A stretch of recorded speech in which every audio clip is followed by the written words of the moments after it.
In today's video, I come to you once again to make my debt confession. I cannot believe that I have to make one again, but y'all, life be laughing. Life be lifing, y'all. 2024 was a good year. It was a crazy year. Let me just say, I'm happy to be moving on from 2024. I am excited and nostalgic for 2025. So let's go right in and let's get this debt confession video out of the way.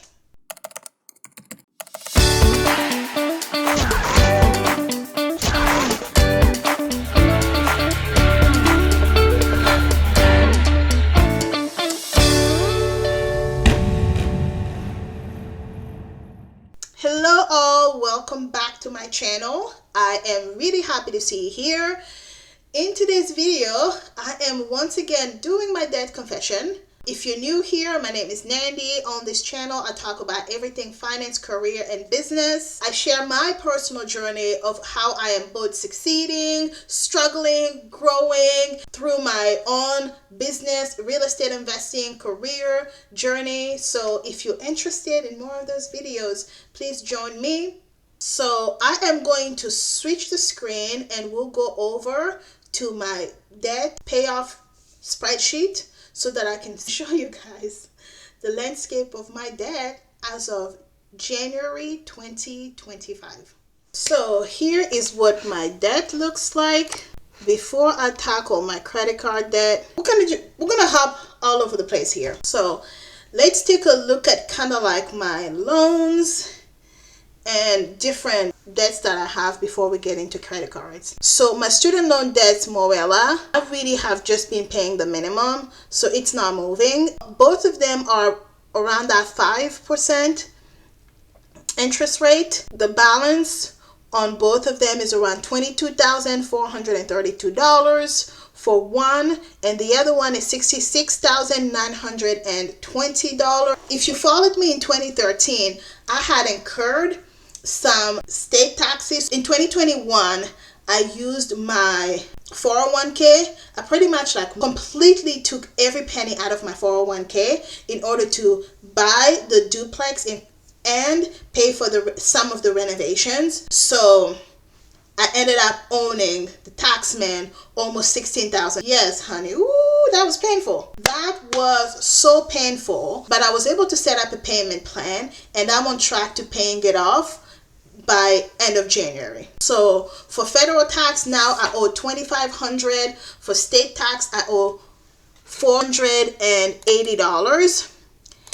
Now last year in 2024, I did take out a line of credit. I needed an extra boost in income. So with the farm, when I bought it, the intention was to start a glamping business. So I used some of that money to buy 4 glamping domes, and that was about the $35,000 that I took to buy the 4 glamping domes.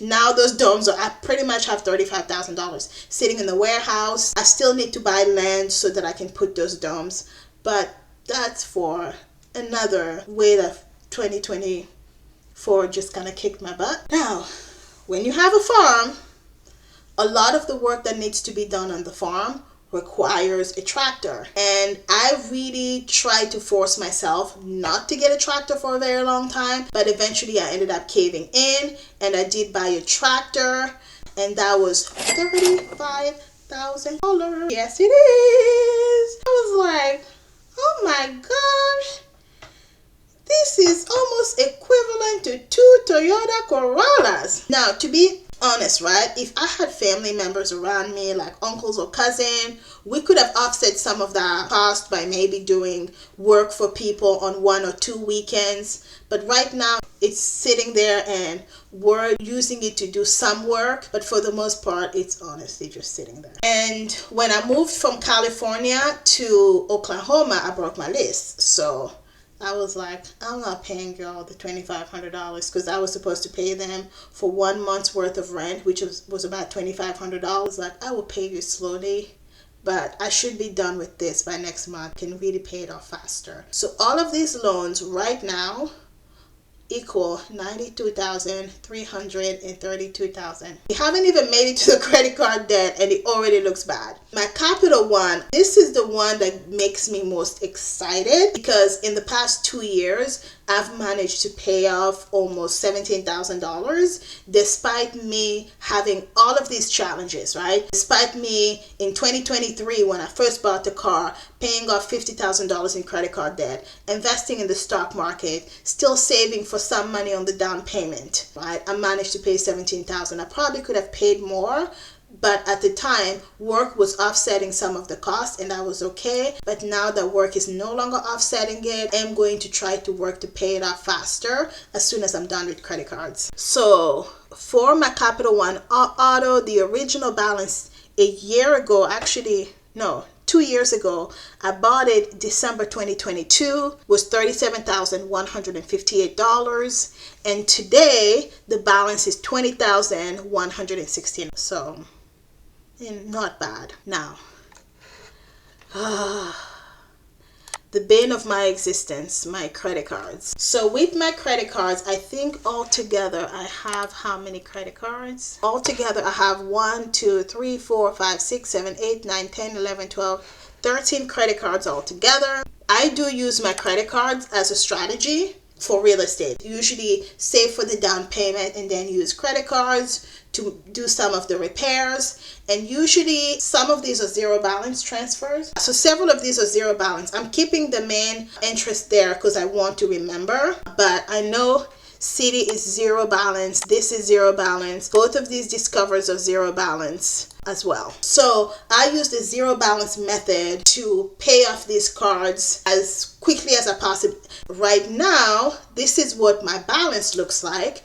For my Capital One, I have a Capital card that has $4,604. I have another Capital One that has $6,170. Two of them have a zero balance. For Bank of America, both of the Bank of Americas have 0% balance transfers that are due. I think one is due in January, the other one is due like in February. Should be able to have both of them paid off. So one of the cards has $8,356. The other one has $2,670. The Discover card, both of them are also 0% balance, 0% interest, 0% balance. I apologize. 0% balance transfer cards, so 0% interest. The Discover card has $7,737. The Discover card has $5,755. The American Express cards, these are not 0% balance,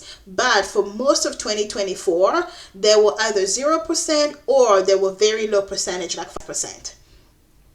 So the American Express is $599 and the other American Express is $17,704. And this was the card that I used to buy the box truck. So that's why it's so high. For City, one of those is $0, and I have a Home Depot card that has $4,896. This is one of those cards where I think like some of the expenses were a little bit frivolous. So when it came to doing fixes around the house, I was buying the farm is in a rural area.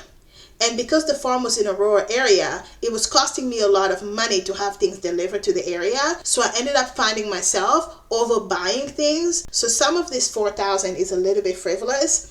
But nevertheless, at least it's frivolous with materials that will go into adding value into the home as opposed to like clothes or shoes. But yeah, so when I was looking back, I was like, man, I could have kept this balance a little bit lower.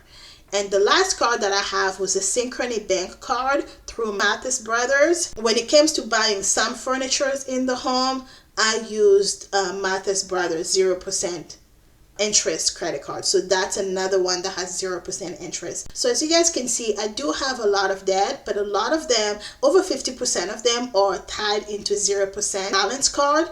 And the total for all of my credit cards, yes, is a whopping $62. Yes. This is, drum roll, in overall consumer debt, not even mortgage included, of $102,663.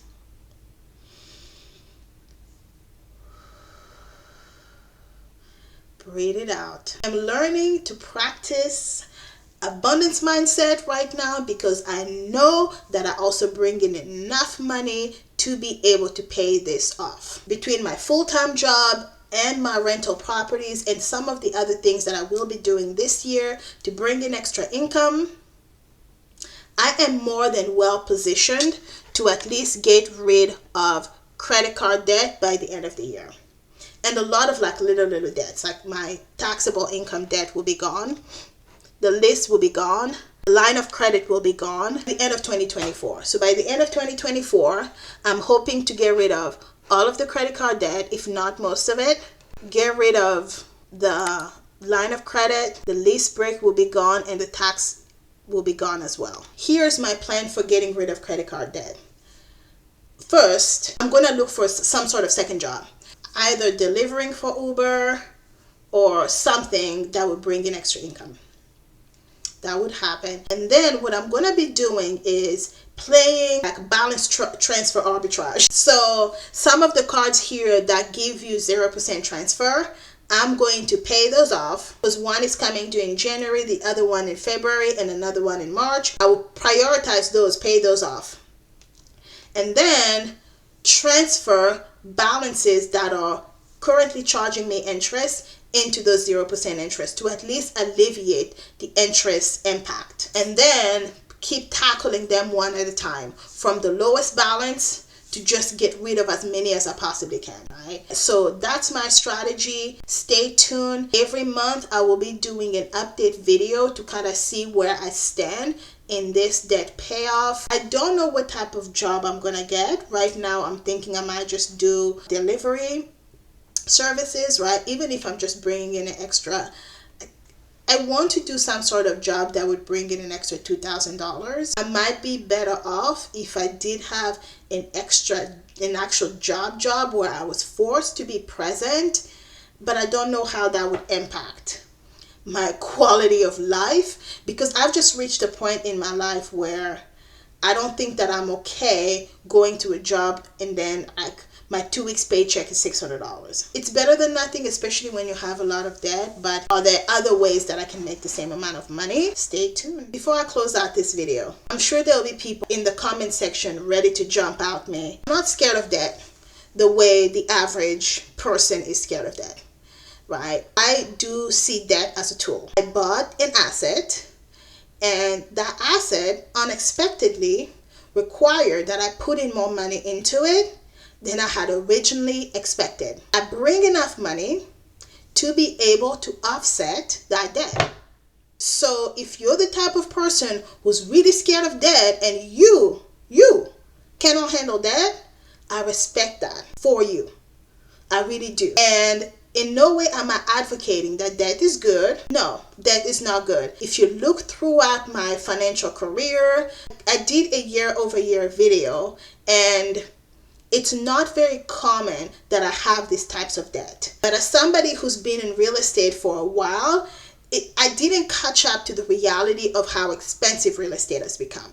This in and of itself could be another YouTube video, right? The days of people just buying homes, flipping them, and everything is good is kind of gone. Everything costs more money. So I went into projecting certain things, and things happened that just put me in a tough financial situation. And I also moved 3 times in 1 year, and that also contributed to that cost. So what you're seeing here is not me frivolously spending money on nonsense. It was me building an asset, being in an unfortunate situation where I had to move cross country, and now in 2024, I'm excited about watching those numbers go down. And I invite you to join the journey because I know that it's going to be really exciting to just see those numbers come down. So Thank you guys so much for watching. Please do like and subscribe. That number is big, but you know what? In 2025,